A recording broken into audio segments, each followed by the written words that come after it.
ইদানিং কাউকে কাউকে বলতে শোনা যায়, কোনো পীর অথবা কেউ বলতে চায় বা বলেন যে ইসলামের বিজয় ১৫০০ বছর আগে মদিনাতে হয়ে গেছে, এখন আর ইসলামের বিজয়ের কোনো দরকার নাই। তো ইসলাম বিজয় বাকি আছে না হয়ে গেছে? ইসলামের বিজয় হয়ে গিয়েছে ১৫০০ বছর আগে।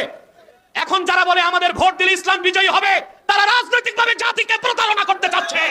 এখন যারা বলে আমাদের ভোট দিলে ইসলাম বিজয়ী হবে, তারা রাজনৈতিকভাবে জাতিকে প্রতারণা করতে চাচ্ছে।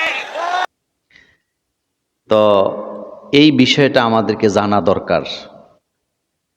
ইসলামের বিজয় যুগে যুগে হয়, আবার ইসলামকে ধ্বংস করার জন্য আরেক গ্রুপ লেগে থাকে। একথা সত্য না মিথ্যা?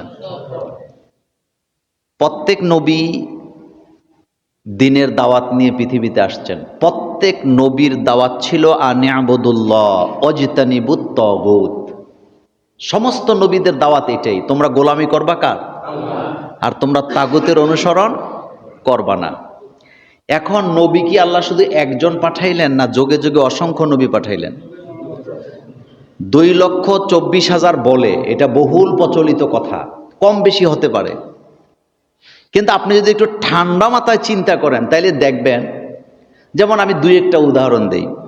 হযরতে মুসা আলাইহিস সালামকে ফেরাউনের বিরুদ্ধে আল্লাহ পাক বিজয় দান করলেন নাকি করলেন না? তো দিন তো বিজয় হয়েছে, যেহেতু ফেরাউন ধ্বংস হয়ে গেছে, মুসা আলাইহিস সালাম কি বিজয় লাভ করছেন। ফেরাউন কিন্তু একা ধ্বংস হয় নাই, তার দল বল শুদ্ধ কি হয়েছে? ধ্বংস হয়েছে। তাইলে মুসা আলাইহিস সালামের যুগে দিন বিজয় হইল। এখন এর পরবর্তীতে আল্লাহ আরো নবী পাঠাইছে নাকি পাঠায় নাই? তো আল্লাহ কেন নবী পাঠাইলেন? দিন তো বিজয় হয়ে গেছে। মূল ব্যাপারটা ছিল পৃথিবীতে যুগে যুগে নবী আসছে, দিনের দাওয়াত দিছে, লোকেরা দিন কবুল করেছে, কোনো কোনো ক্ষেত্রে দিন বিজয় হয়েছে, কিন্তু শয়তানের দল তো বসে থাকে না। ফেরাউনের পরে নমরুদ আছে, নমরুদের পরে কারুন আসে, কারুনের পরে হামান আছে, আবু জেহিলরা আছে। যুগের পর যুগে তারা সারাটা জীবন এভাবে করে দিনের বিরোধিতা করে গেছে। হযরত ঈসা আলাইহিস সালাম দিনের দাওয়াত দিয়েছেন, হযরত ইব্রাহিম আলাইহিস সালাম দিনের দাওয়াত দিয়েছেন। এক একজন নবী থেকে আরেকজন নবীর বিশাল পার্থক্য ছিল, মাঝখানে একটা গ্যাপ ছিল। যুগে যুগে আল্লাহ দিনকে বিজয় করার জন্য, দাওয়াত দেওয়ার জন্য নবী পাঠাইছে। এটার দ্বারা প্রমাণ হয় দিন একবার বিজয় হইলে দিনের সূর্য আর ডুবে না, একথা ঠিক নয়। কারণ দিনের বিরুদ্ধে, আল্লাহর আইনের বিরুদ্ধে হাজার হাজার তাগুত আছে না নাই? এখন বুঝেন তাগুতটা কি। তাগুতের বাংলা অর্থ হলো যে নিজে আল্লাহর আইন মানে না, আরেকজনকে মানতে দেয় না। কথা কি বুঝাইতে পারলাম? নিজে মানে না, কিন্তু আরেকজনকে মানতেও দেয় না। এদেরকে কি বলে? তাগুত বলা হয় আমার কলিজার ভাইয়ারা। এই জন্য আল্লাহ রাব্বুল আলামিন বলছেন, তোমরা তাগুতকে অস্বীকার করো, ওয়াজতানিবুত তাগুত, তাগুত থেকে বেঁচে থাকো, তাগুতকে অস্বীকার করো। সব মুফাসসিরিনা এ ব্যাপারে একই তাফসীর করেছেন। তাগুত মানেই হলো এমন এক গোষ্ঠী, এমন এক শয়তানের দল, সে নিজে আল্লাহর গোলামি করে না, আল্লাহর আইন মানে না, এখানে ক্ষান্ত হয় না। বরং যারা যেই সমস্ত গোলামেরা আল্লাহর আইন মানতে চায়, তাদেরকেও সমাজে আল্লাহর আইন মানতে দেয় না। যেমন সমাজে কেউ কেউ পর্দা করে না, তো না করুক, সমস্যা কি? কিন্তু আরেকজনে পর্দা করলে বিল্লা বাট্টা দেয়, ঠাট্টা মস্কারা করে, এমন আসেনি? আছে। আমাদের দেশে কিছু মাথা খারাপ মানুষ আছে, এরা মাথা খারাপ মানুষদেরকে নিয়ে টানাটানি করে। যেমন বাংলাদেশে এক নারী নেত্রী ছিল, কি নাম? না, রোকেয়া বেগম। বলেন, বেগম রোকেয়া। বেগম রোকেয়ারা যুগে যুগে মরে না। আবার বেগম রোকেয়ার পরে ওর খালতো বোন আরেকটা বাইর হয়েছে, এটা হলো রোকেয়া পাচির। তাদের কথাবার্তা শুনলে মনে হয় যেন তাদের জন্মই হয়েছে শুধুমাত্র কোরআন আর ইসলামের বিরুদ্ধে কথা বলার জন্য। যেখানে অন্য অন্য ধর্মে নারীদের কোনো অধিকারই নাই, সেখানে এই নারী নেত্রীরা নিজেদেরকে নেত্রী দাবি করে আল্লাহর কোরআনের আইন নিয়ে ঠাট্টা করে মস্কারা করে, পর্দা নিয়ে ঠাট্টা করে মস্কারা করে, এরা হলো তাগুত। বলেন এরা কি? তাগুত। তো যুগে যুগে তাগুত আছে নাকি নাই? আল্লাহর নবী মদিনাতে দিন বিজয় করেছেন, এটা যেমন সত্য। আল্লাহর নবীর পরে টানা 36 বছর আবু বকর, ওমর, ওসমান, আলী থেকে নিয়ে তারা কিন্তু দিনের পথেই ছিল। কিন্তু এরপরে তাগুত শক্তি তো বসে থাকে নাই। চিরটা কাল ইসলামের বিরোধিতা করতে করতে ইসলামকে এমন জায়গায় এখন নিয়ে গেছে, এখন এমনও জায়গা আছে ইসলামের কথা বললে, পর্দার কথা বললে, আল্লাহর কোরআনের আইনের কথা বললে, নিজেদেরকে মুসলমান দাবি করা লোকেরাও আল্লাহর কোরআনের আইনকে পছন্দ করে না। আল্লাহর কোরআনের আইন সমাজে প্রতিষ্ঠা হোক এটা তারা চায় না। এমন তাগুতও সমাজে আছে না? না। আচ্ছা আপনারা বলেন তো, আমার বাংলাদেশে মুসলমান কম না বেশি? কিন্তু এখানে কি কোরআনের আইন আছে? নাই।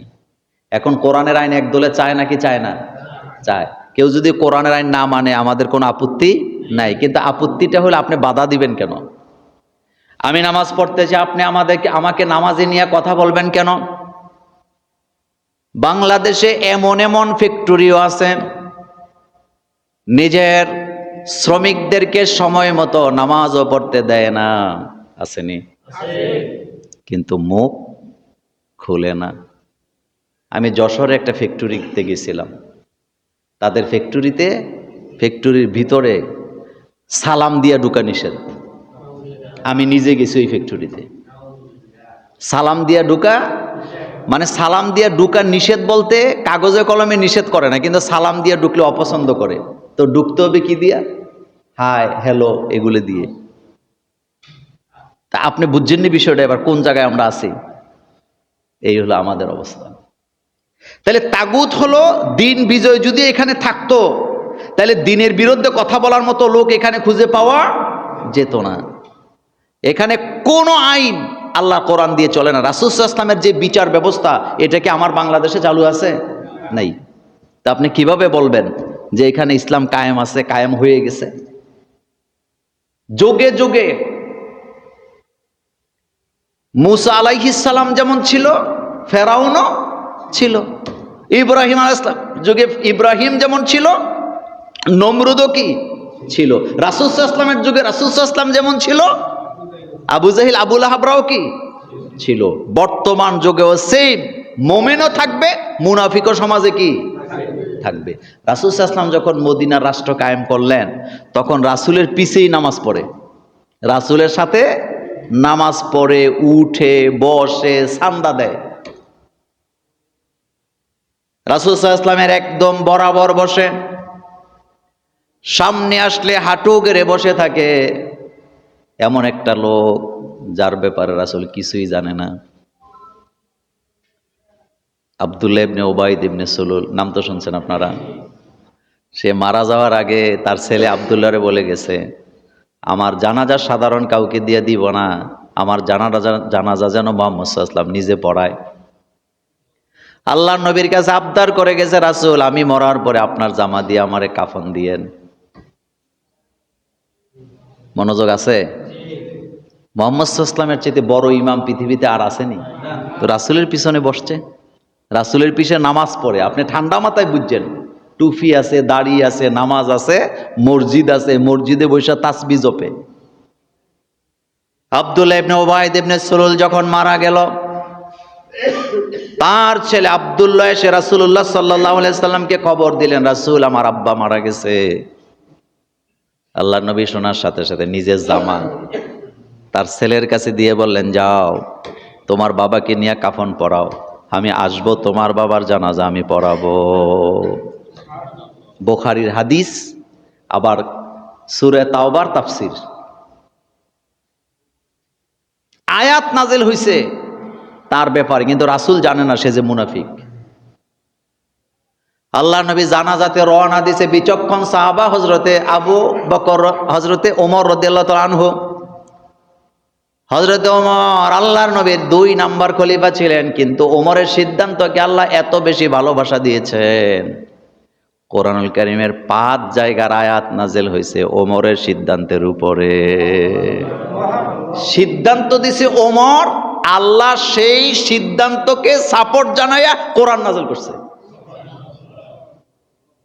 এই জায়গা এক জায়গা রাসূল যখন রওনা দিচ্ছে আব্দুল্লাহ ইবনে উবাই ইবনে সুলুলের জানাজা পড়ার জন্য, হযরত ওমর রাসূল সাল্লাল্লাহু আলাইহি ওয়াসাল্লামের জামা পেছন থেকে টান দিয়া ধরছে, ধরে কয় রাসূল তার জানাজার আপনি যায়েন না, সে মুনাফিক, নামাজ পড়ছে আপনার পিছনে, রোজা রাখছে, আপনার সাথে ইফতার করছে, মাঝে মধ্যে আপনার টাকা পয়সাও দিছে, কিন্তু সে ইসলামের বিজয়কে পছন্দ করত না।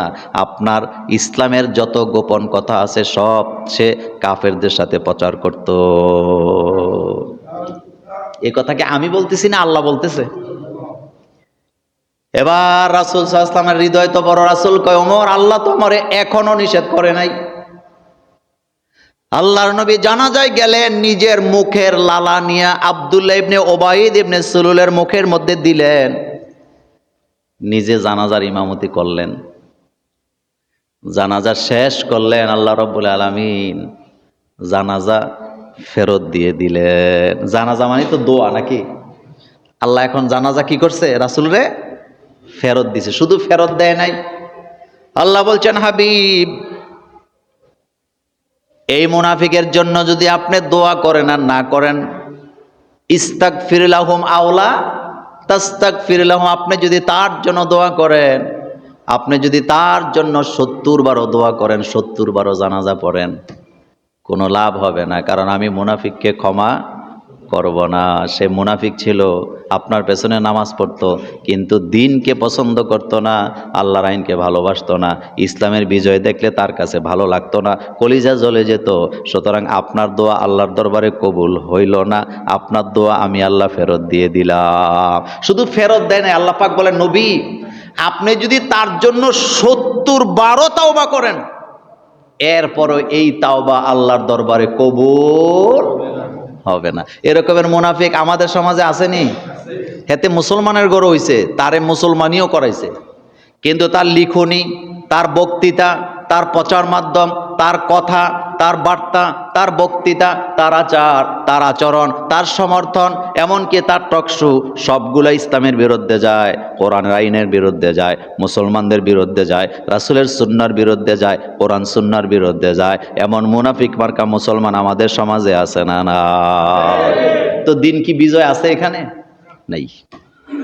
এই দিনকে বিজয় করার জন্যই বলা হয়েছে ওয়াতাসিমু বিহাবলিল্লাহি জামিয়া, তোমরা একত্রিত হয়ে আমার দিন বিজয়ের কাজে তোমরা এগিয়ে যাও। আর তোমাদের জেহাদটা হবে সীসাডালা প্রাচীরের মতো। সীসাডালা প্রাচীর বলতে কি বোঝায়? একটা সুইও তো সীসাডালা প্রাচীরে ঢুকানো যায় না। আল্লাহ পাক বলছেন তোমাদের জেহাদ, তোমাদের বক্তৃতা, তোমাদের আন্দোলন, তোমাদের চাহিদা, তোমাদের কি বলে চেষ্টা প্রচেষ্টা, সবটা হবে সীসাডালা প্রাচীরের মতো। তোমরা কেউ বিচ্ছিন্ন হয়ে যেতে পারবে না। আর বিচ্ছিন্ন যারা হয় তারা বিজয় পায় না। এজন্যই দিন শুধু একবার বিজয় হইলে এটা আর কি হয় না, ডুবে যায় না। ব্যাপারটা এমন নয়, দিন বিজয় হয়, আবার তাগুত শক্তি সেই দিনের উপরে নিজেদেরকে বিজয় হওয়ার জন্য চেষ্টা করে, কিন্তু আল্লাহ পাক তার গোলামদেরকে উজ্জীবিত করে যুগে যুগে বাঁচায় রাখে। আল্লাহ পাক যেন আমাদের এই জমিনকে দিন দিয়া, কোরআন দিয়া, ইসলাম দিয়া সাজায় দেয়। আমরা বলি আমিন।